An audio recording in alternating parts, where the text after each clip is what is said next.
The following video contains spoilers. We suggest watching the episodes alone in the dark. Hello, Wolfpack! We're back! You know, it's been a while since we've had a horror story featuring killer vampires on this channel, but this one will take your breath away.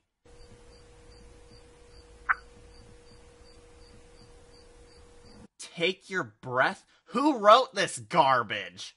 Oh right, me. Well, I'll be giving myself a stern talking to later, but right now, it's Goosebumps time! And if you can believe it or not, this episode in particular is honestly the very first time that R.L.Stine and his writing team took on a spooky vampire story in the series. Yeah, I'm pleasantly surprised they waited this long to do a vampire plot, since most horror shows do these ones first because they can't wait that long. But our heroes working on Goosebumps managed to wait until Season 2! Ooh! On an interesting side note, this Goosebumps episode was written for TV by professional screenwriter Rick Drew, who also created one of the greatest episodes of The Haunting Hour, Uncle Howie. So clearly this guy does have amazing skills at designing some fun horror stories. Also, he apparently appreciated our review of Evil Spongebob too, since he actually commented on our video. Yep,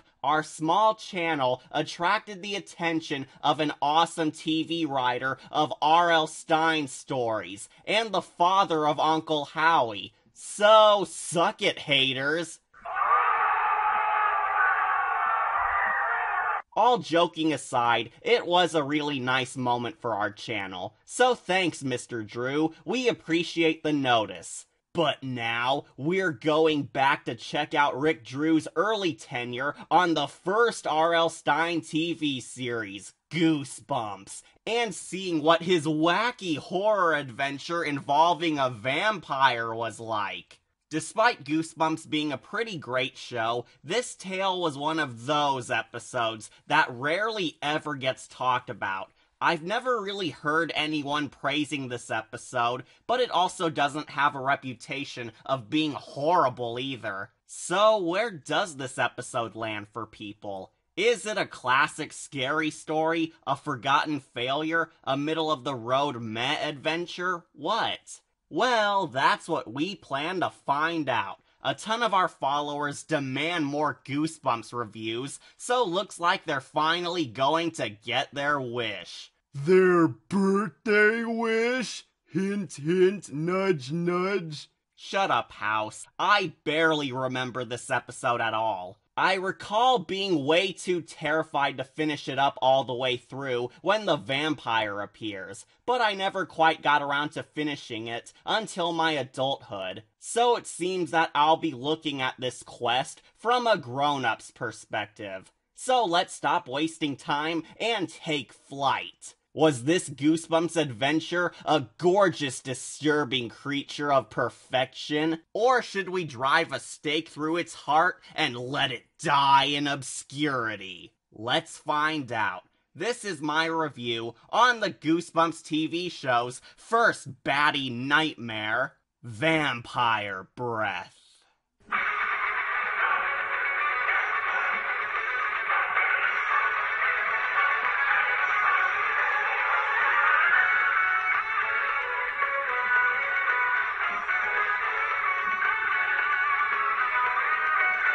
So, our episode opens up during a dark and stormy night at this creepy old haunted house, where we see the monster camera from Evil Dead.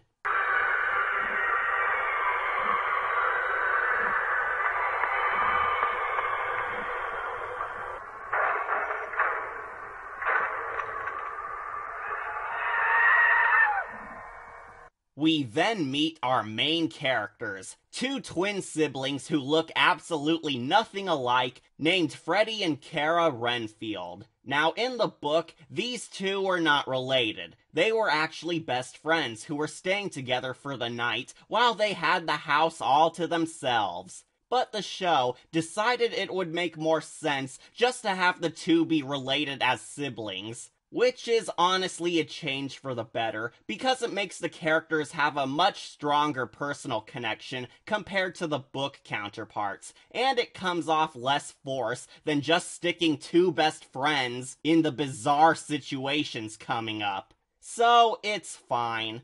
This is also another real nitpicky change, but the show also changed their last names to Renfield. They both had incredibly different last names in the book, but the show wanted an in-joke. This was supposed to be a cute little wink to Dracula fans, since Renfield was the name of Dracula's enslaved henchman. However, I will say that this change, while cute, was entirely pointless because the episode never has the characters saying their reference of a last name. Like, at all. It kinda makes you wonder what was even the point of this name change, as this doesn't even come up at any moment, and the only time we do find out that their last names were Renfield was in the end credits. It's just kind of dumb and meaningless. But anyways, the Renfield siblings are being left home alone all night while their parents go out together. Ooh! You see, it's the children's 13th birthday today, and the parents are heading off to get them a very special present. But they tell the duo that they better not hunt for their other hidden birthday presents while they're gone. So naturally, when they're all alone, they start searching for their birthday presents. I suppose I should talk about the two main characters while they look around the house. Well, to put it bluntly, both the siblings kind of have the same character traits. They're both essentially curious little tykes who do whatever they want, have fun, exchange witty banter, and love bravely solving mysteries. Like all Goosebumps kids. Hey, they're like the mystery twins. Don't call us that.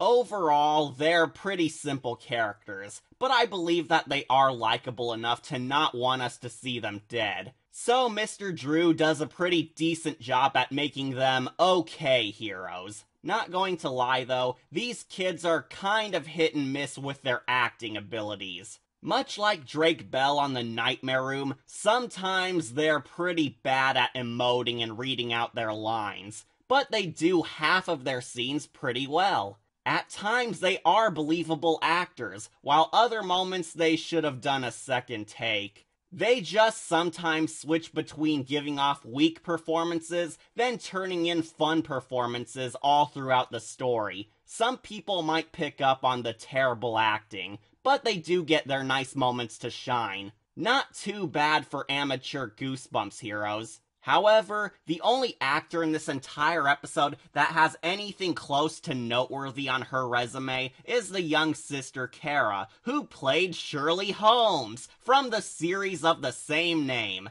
which I've never watched, so don't expect any clips from it. Though it does feel kind of humorous how Kara was a mystery-solving girl on two different thriller shows now. Lucky her. And what do you know, Rick Drew also wrote for that show, so it looks like we solved the mystery of how he got Shirley Holmes to be on Goosebumps. Or it was all just sheer coincidence, whatever. But back in the plot, the kids comb through the entire house for those birthday presents, but find nothing. We get some cheap jump scares, they bicker like real siblings do, and we get some good shots of their supposedly scary house. Gosh, this place is creepy. It is? What are you kids talking about? Your spooky basement looks much nicer than Crimson Rogue's apartment. You whiny wusses, they wouldn't last 3 minutes watching The Haunting Hour. However, when the kids knock over a large shelf, they discover the Nightmare Room? Huh. So this whole time the Nightmare Room was a spooky hidden door buried underneath every child's basement. That almost makes too much sense. Freddy fumbles his way inside the nightmare room, where they see that their house apparently has some secret catacombs underneath the entire home. Which, of course, the kids eagerly take a look at, because who wouldn't? Oh, come on, Goosebumps. What child wouldn't run away from this Temple of Doom set as fast as possible? You kids deserve to be haunted. They eventually discover a coffin with a Game of Thrones insignia on it, which creeps them out, and then causes them to back away in fear. Yes, the death tombs below their own house didn't frighten them away, but the one clean coffin in the room does. Huh? But Freddy trips over a glowing blue bottle, dubbed Vampire Breath. He said it! Then, like colossal dolts, they pop it open, where a bad CGI fart cloud leaks out before flying over to the coffin. Oh no! The kids think that this cheap cologne smells foul, but when Kara asks why her stupid brother even opened it, Freddy reveals that he didn't. The vampire did!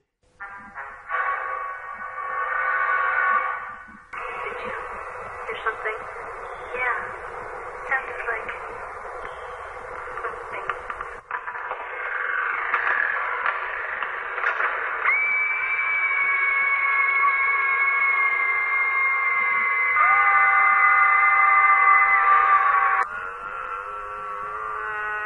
Wow, those are truly the screams of some terrified kids. Also, why does the vampire look like Christopher Walken? I don't know. So now the kids then wisely scurry off, but they're too late.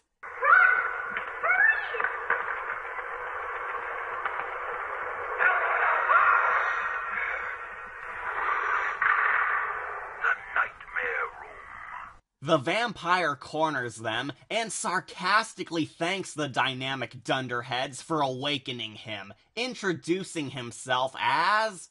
Are you ready for this? Count Nightwing. Yes, seriously, our dark, scary, spooky, monstrous vampire lord is actually named Count Nightwing. Call me Nightwing. Nightwing? Nightwing? The killer vampire is called Nightwing? What, were Countess Batgirl and Jokes Ferratu already taken? Why, Stein? Just why? Now, I'm very certain that R.L.Stine was totally unaware of the fact that this guy shares a similar name with a popular superhero, but it just feels so weird and unintentionally hilarious, especially by today. Could you imagine all the kids who watch this show airing on the exact same channel as Batman the Animated Series, and then poking fun of how a Goosebumps villain shared a name with the fan-favorite Batman character? Nightwing. Our Goosebumps villain is named Nightwing. I can already sense all the comments and memes that will definitely be spamming from this very peculiar coincidence. I mean no disrespect to Stein or Rick Drew, but it just feels super funny now since another character sharing this exact same name as the villain is more well known and will get referenced or thought of a lot. Admittedly, it might get hilarious if you read how Nightwing assaults children in this book without picturing Dick Grayson scarring some innocent little kids for life. So, who is Vampire Walken? Well, he starts monologuing about how he is the one true Lord of the Vampires, and they are his snacks for the evening. He was apparently sealed away in his coffin for many centuries, hiding from Simon Belmont until he would be resurrected after the vampires fell out of everyone's memories. Of course! It only makes too much sense! Now, in the book, the kids actually traveled back in time to when the vampire's castle was still standing in public. But the episode changed it to just being Nightwing's secret castle in the modern day, with him awakening in the present. Probably for the best, too, since time travel stories might have been way too overly complex for a children's vampire plot. And we all know how well time travel storylines do on TV. See, that's the thing about time travel, Barry. The more you do it, the less the rules apply to you. He traps them inside the dark catacombs and threatens to drink their blood. But as he ominously looms over the kids, he acts disturbingly similar to a pedophile. I'm so thirsty. I've been sleeping for such a long, long time. I'm so terribly thirsty. Where to begin? Boys have such a hearty, robust flavor. Rich and satisfying. I don't like where this is going. On the other hand, girls offer such a sweet, delicate bouquet. So refreshing. Oh,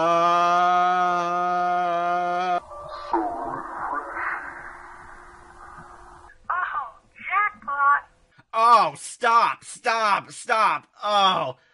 Just ew. Just ew. I know vampires are supposed to symbolize sexual predators, but this is almost too creepy. Way too creepy for kids. I honestly want to ask if both R.L.Stine or Rick Drew did this by accident, or if they knew perfectly well what this scene was looking like. Why is it that every time I do a fun horror story featuring kid heroes in it, the villains always act like ambiguous pedophiles? But I will defend that the guy playing the scary vampire man is actually pretty good. In fact, he might be the best actor in this whole episode. He gets the unsettling vibes down real nicely, and even during his pedophile moments, he comes across as a serious threat towards the kids. Granted, he's certainly not on the same level as Fear or Uncle Howie are, but he does do an admirable job at trying to help this story stay afloat with his fun performance.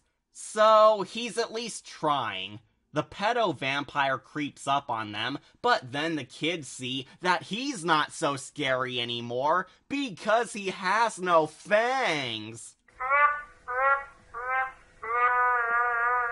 Then, for no reason at all, the vampire stupidly reveals that he's not at his full power levels yet to kill the kids because he requires his vampire breath to recharge himself. Why the heck would he tell that to his victims? To be fair, Rick Drew does do a decent job at writing the kids as smarter protagonists than most Goosebumps kid heroes are, since the Mystery Twins take full advantage of the weakened vampire lord. Call me Nightwing. And they offer to help him find his lost bottle of vampire breath if he sets them free. But they do so in a good, funny scene. If we help you find it, you have to let us go. Deal? How dare you haggle with me? I am immortal. I am invincible. You're toothless.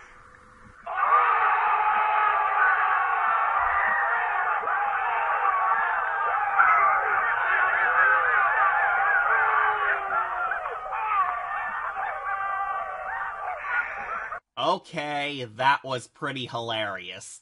Though it kind of lessens the fear power of our evil vampire overlord since he's getting sick burns from children. Seriously, you're just going to take that? Count Chocula's a more badass vampire than him. The vampire caves into the demands of children and has them help locate his bottle of vampire breath, which they instantly find easily because it's the only big glowing thing in the room. Wow, that sure was the hardest minute-long fetch quest. Why did Vampire Walken need them again? Oh right, because he's stupid. But then, like a bigger colossal moron, the Vampire Lord foolishly reveals that he lied about sparing their lives and plans to betray them, since he's super evil, before he gets his bottle of vampire breath back. But again, to the episode's credit, it at least made the children the smartest characters in the story, since they knew he'd betray them, and they bravely withhold his super drugs. And rather hilariously troll him with a game of keep away. Then you let us go, right? Never trust a vampire. Give it to me. I command you. Give me that bottle. Give it to me. I command you. Give me that bottle. Give it to me. I command you. Give me that bottle. Give it to me. I command you. Give me that bottle. Give it to me. I command you. Give me that bottle. Give it to me. I command you. Give me that bottle. Give it to me. I command you. Give me that bottle. Give it to me. I command you. Give me that bottle. Hey, vampire dude? Here's a real silly question. Why don't you use your vampire powers to attack them? This factor kind of raises a lot of questions regarding the extent of our villainous vampire strength and why the vampire breath is the most important MacGuffin that everyone's trying to fight over. The vampire apparently has some of his magic powers, but also claims that he's not strong enough yet despite posing as a deadly threat to the kids still. So how powerful is he right now? Is he losing power the longer he's away from the vampire breath? Is he dying? Does he have enough power to raise any danger at all? What's the power difference between his natural abilities and the vampire breath's dark magic? This episode has so many continuity errors regarding the extent of the Count's superpowers that it starts to get a bit too confusing to follow, since the power limit varies from time to time. And trust me when I say, the vampire power levels are only going to get even more hard to follow later on. Just know that this power inconsistence is a pretty distracting weakness in the writing. But more importantly, why does this vampire suck so much? He's worse at attacking kids than Dmitri Maximoff.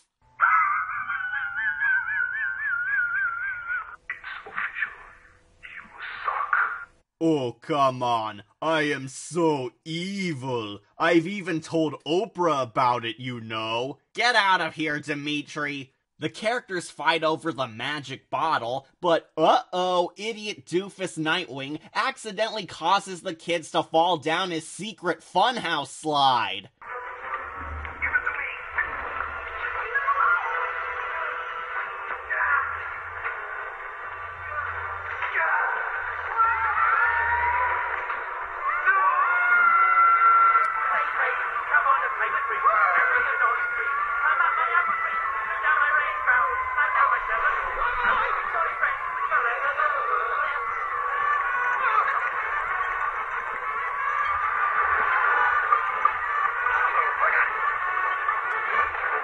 Don't worry, our kid heroes are okay, but now they're more lost than they were before. Now where are we? How should I know? At least we still have all our blood. Is that a saying now? The kids wander around in the dark, but eventually find out that they're inside a really cheap set design. Seriously, Goosebumps? Was that painting supposed to fool us? It looks pretty dang goofy. I understand that films such as Star Wars also did highly detailed paintings for backgrounds, but this picture isn't nearly as stylized as those masterpieces were. It just seems fake. Though, to be fair, their Batcave is still much better than Peter Griffin's Batcave. The Batcave!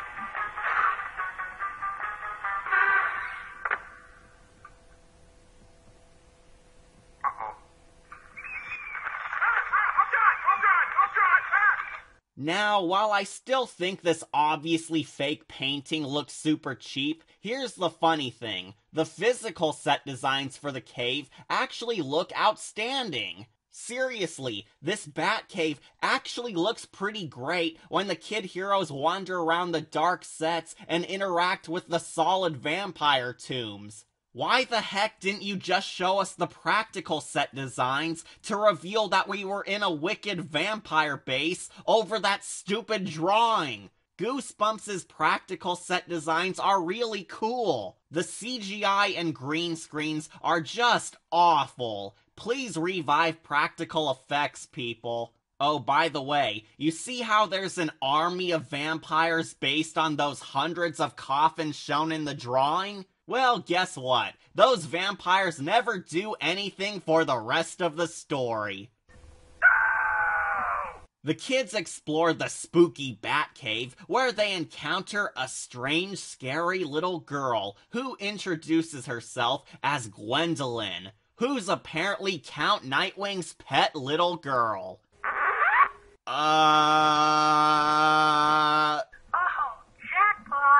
Dang it, Stein, you're doing this on purpose, aren't you? Gwendolyn, who is totally not our twist villain by the way, proclaims that she's really a victim, being held hostage by the vampire overlord, as he forces her to clean the Batcave, watch over the castle while the Count slumbers, constantly feed him some fresh new meat, and eternally serve him.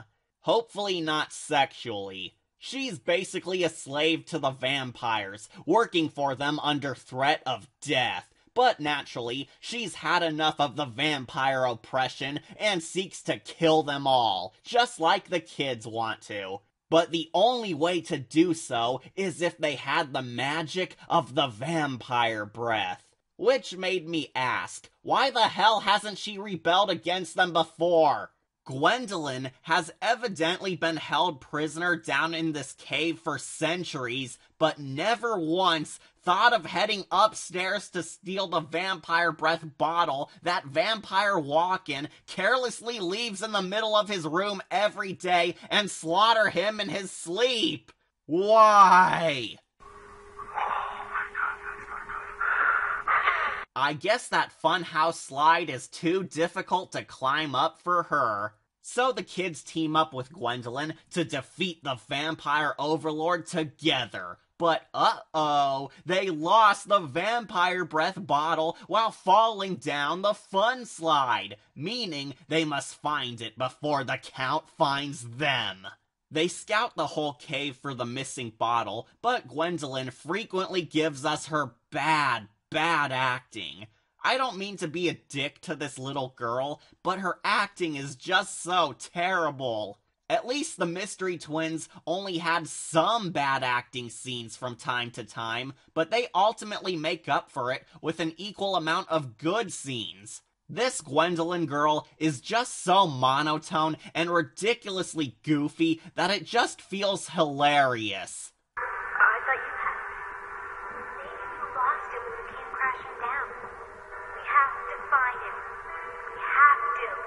I have to act. I have to act now. Gee, doesn't she just sound like a tormented slave girl with those emotions? However, during Gwendolyn's time with the heroes, we finally get an explanation for what vampire breath really is. What's the big deal with vampire breath anyway? It's everything to them. It gives them their power, their magic, restores their memory. It keeps them immortal. While the vampires sleep during the day, they stash their breath in a little bottle. That way, if anything happens to them, their vitality is stored in a safe place. That must be why it wants back so bad. If he gets all charged up again, he'll remember we left his bag, then we're really in trouble. So, vampire breath is essentially Viagra for vampires. Yep, that checks out. I mean, what else do you call a magical drug product that makes you feel super recharged to your fullest potential when you're having trouble getting yourself up and strong in a time of weakness? Vampire breath is vampire Viagra, kids. But oh no, the Count shouts that he's coming for them, forcing the kids to hide from him while his slave girl Gwenny distracts him with even more of her awful acting. Where are they? What children? Frightened little girl. I know they're here. If there were any other children down here, I would know. What acting? If I got my Razzie Award, I'd know.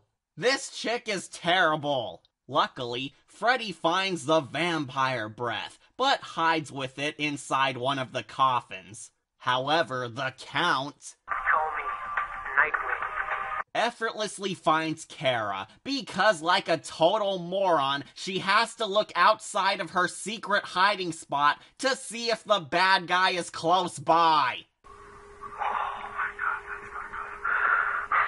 I see Shirley Holmes forgot her epic detective skills back at home. Furious with their little games, the Walking Dead demands that the siblings return his Viagra breath to him at once. But when she refuses, he takes her hostage, where he soon tricks Freddy into revealing himself. Freddy, he's got me. He's hurting me. Help me, please. Wait. You mean he does have some of his superpowers without his vampire breath? How much power does he need if he's still skilled enough to manipulate and kill the kids before he inhales his magic drugs? See what I mean when I say the power inconsistencies are pretty distracting? How do we know when the vampire has enough power to do all these tricks, and when he's growing so weak and desperate that he needs the bottle before he perishes? The vampire breath and the vampire abilities in the story make less and less sense as the episode goes on. It's just pretty bad writing being done simply to make the plot feel more intense. Fortunately, this episode does make up for some of those qualities. Especially in this scene, where Freddy, in a pretty badass moment, haggles with the weakened vampire lord over his bottle, and actually threatens to drop the bottle into hell in exchange for his sister's life. Holy cow, Freddy is pretty awesome. Though it was oddly convenient how he was right next to a hell portal to dispose of it when he chose this hiding spot at pure random. Like it was meant to be. But, haha, he tricked the foolish vampire into falling for the deal, and he tosses it over to Gwendolyn, where she drinks some of it and reveals that she was a vampire too. Of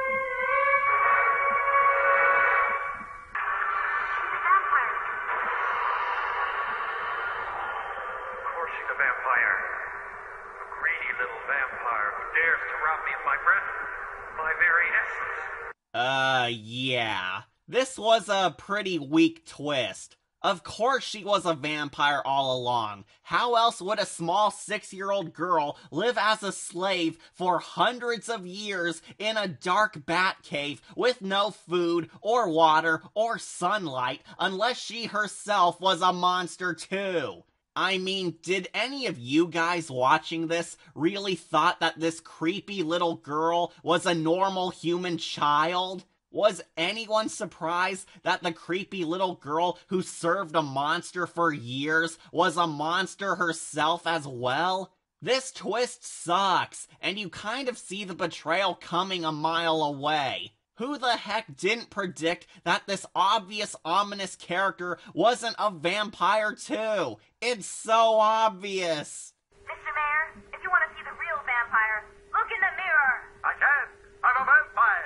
Luckily, I think both R.L.Stine and Rick Drew knew that fact too, since they did have multiple twists near the ending to make up for it. But still, Gwendolyn was a worse twist villain than the bad guy from Big Hero 6.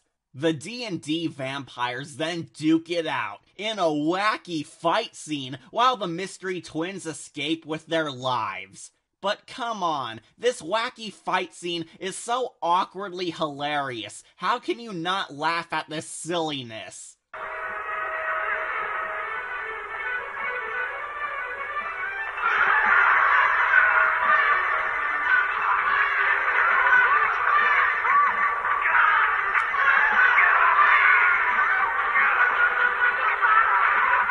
But Nightwing beats up the little girl, and he retrieves the Viagra breath, which is a statement I'd never thought I'd ever say in my life. Once he absorbs the magic breath, he goes from vampire Christopher Walken into Raul Julia? Now entering his final form, he gets back at his ex-employee by transforming her into a bug. Wait, vampires can do that? I guess he learned those superb magic skills from the great Griselda. We should have known. Griselda.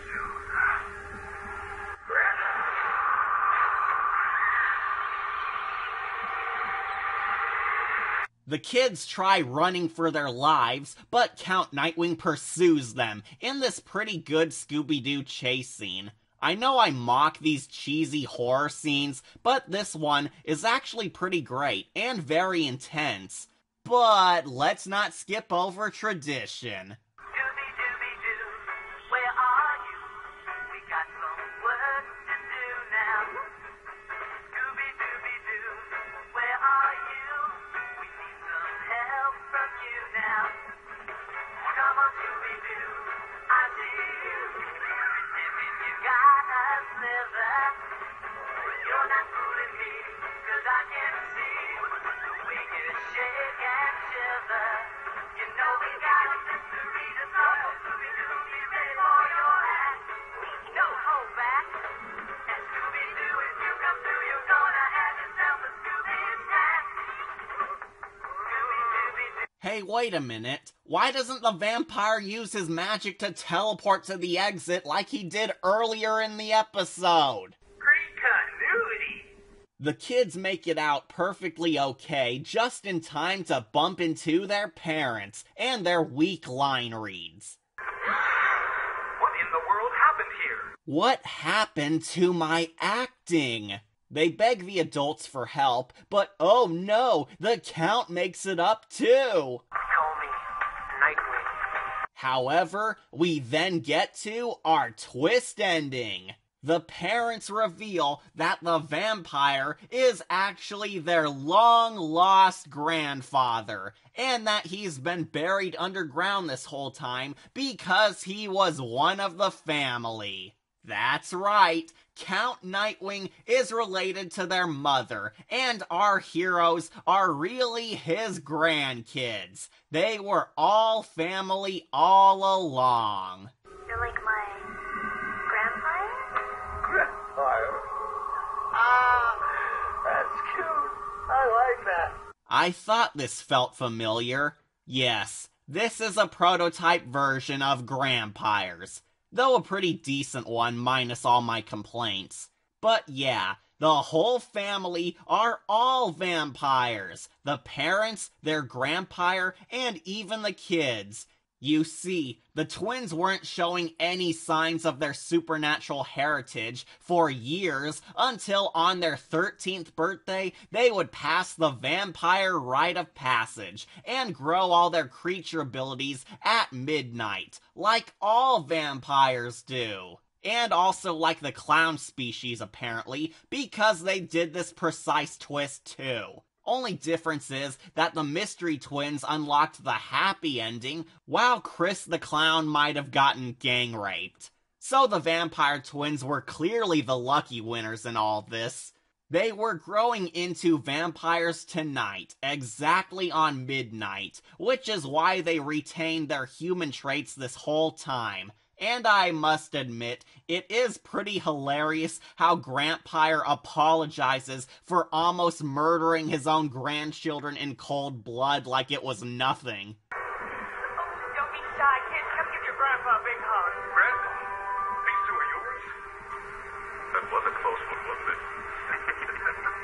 Okay, in spite of all my complaining, that was pretty hilarious. I love that everyone just gets over the whole attempted murder thing like it was all a simple mistake, since it is the funniest part of this adventure. Congrats, Rick Drew, you still held on to your talent for good dark comedy. It's all cool now, and at long last, the Count finally locates his lost fangs. They were in a glass of water hidden inside one of the old cabinets this whole time, where he instantly places them back inside his mouth without washing them. Ew!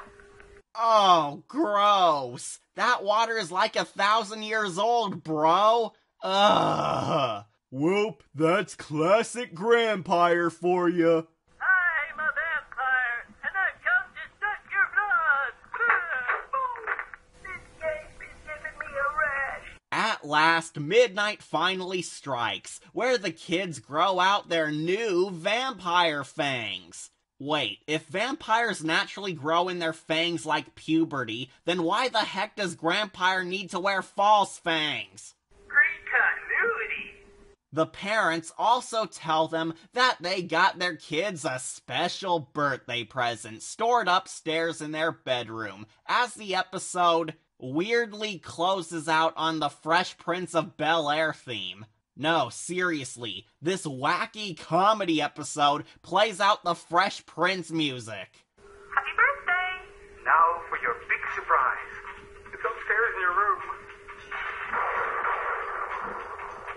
I'm not sure we can take any more surprises.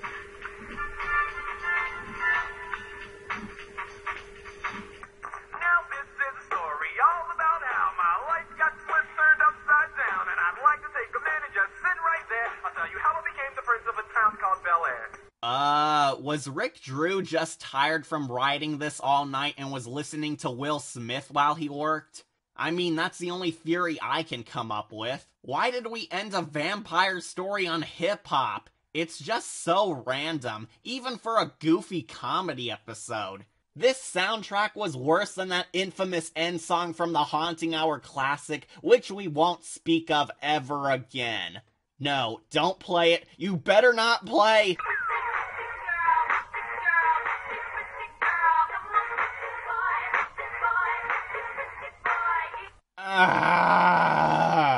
Regardless, I thought this twist was really funny, and probably where the story should have ended. Instead, we get one final stupid joke scene, where the kids go upstairs and see that they got coffin bunk beds for their birthday today.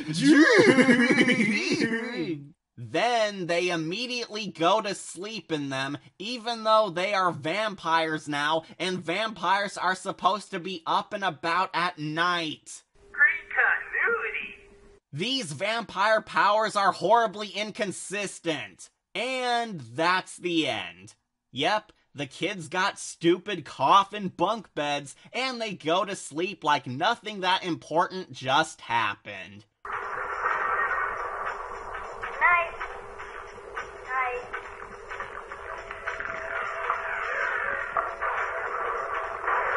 Oh, that was lame. The end. And that was the conclusion of the Goosebumps show's very first vampire tale, Vampire Breath. How does it hold up? Well, it's fine. That's it. It's fine. It's not exactly one of the show's greatest hits, but it's not even close to bad or even forgettable either. It offers up kids a perfectly serviceable adventure with some okay vampire lore, creepy scares, and shockingly decent humor. I think a lot of people could really love it a lot, but to me, and most likely a few older viewers, they will find it simply okay. This episode doesn't do too much that feels new for the vampire genre, but it does offer younger generations a taste of the vampire mythology. I honestly found myself laughing quite a lot at some of the silly jokes this episode had, and did feel invested in the story. I thought the kids were pretty great characters since they did have much more badass and clever moments than most of these Goosebumps kid heroes do, so they did gain my appreciation. The twist ending was pretty good and very hilarious. Nothing that new since Afraid of Clowns, Grampire, and heck even Goosebumps did the same beat, but pretty good, and it will probably catch some of us off guard. But if I don't mention this, the book fans might kill me. This was not how the book ended. In the original novel, the kids did escape, but Kara soon finds another magic potion bottle, this one labeled Werewolf Sweat, which she accidentally gets drenched in and transforms into a werewolf. Oh man, vampires and werewolves? You know what that means.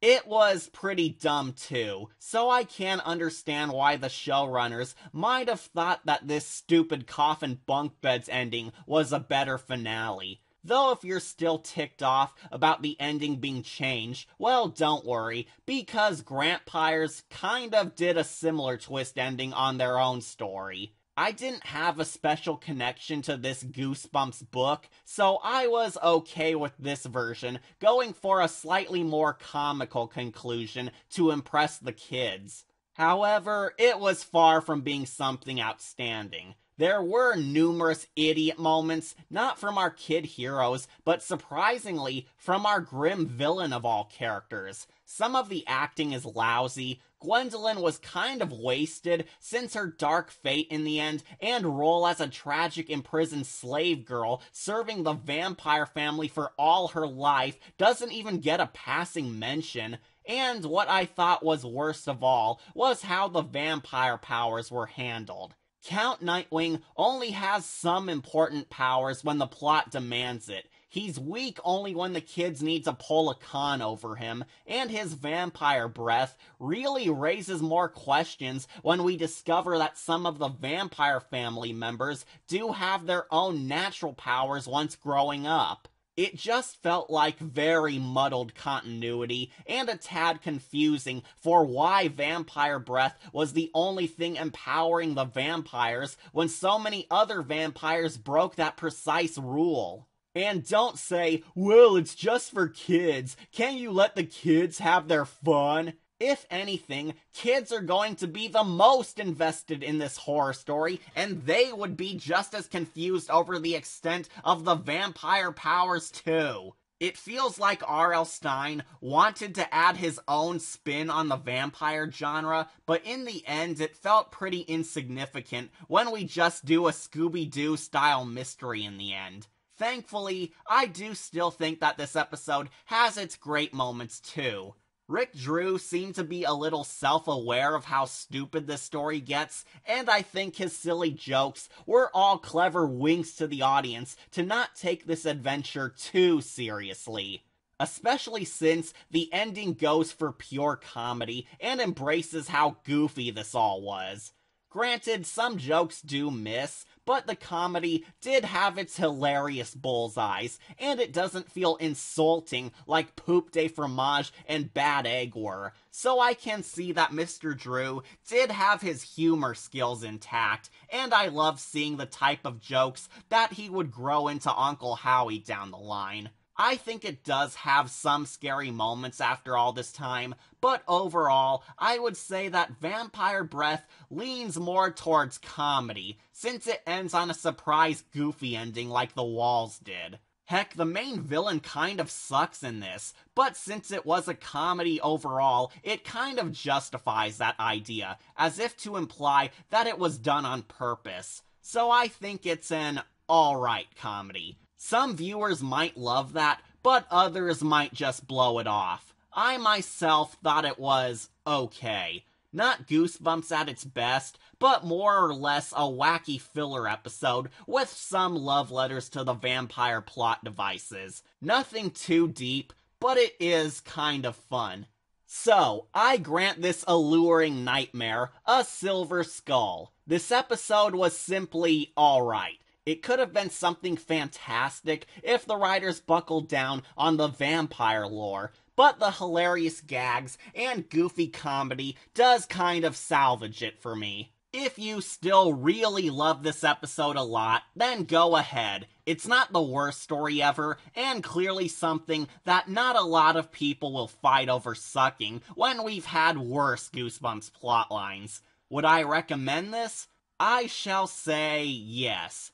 Yes, it's an okay episode, but not an amazing episode. I would most likely also say that if you want a superior version of the story, then you could also try out The Haunting Hours Grandpires, The Walls, or Afraid of Clowns, since they all share similar elements to this nightmare. Vampire Breath might have some stupid moments, weak acting scenes, confusing vampire rules, poor effects, and some big continuity errors, but it does have decent scares, likable main characters, some big surprises, a nice sense of humor, decent enough pacing, some cool horror scenes, and best of all, fun. It lacks some strength in its impact on us, but it is simply fun for the target audience. While Vampire Breath is not the greatest episode ever and has a weak bite on our memories, it definitely breathes in some much-needed life into our classic horror show.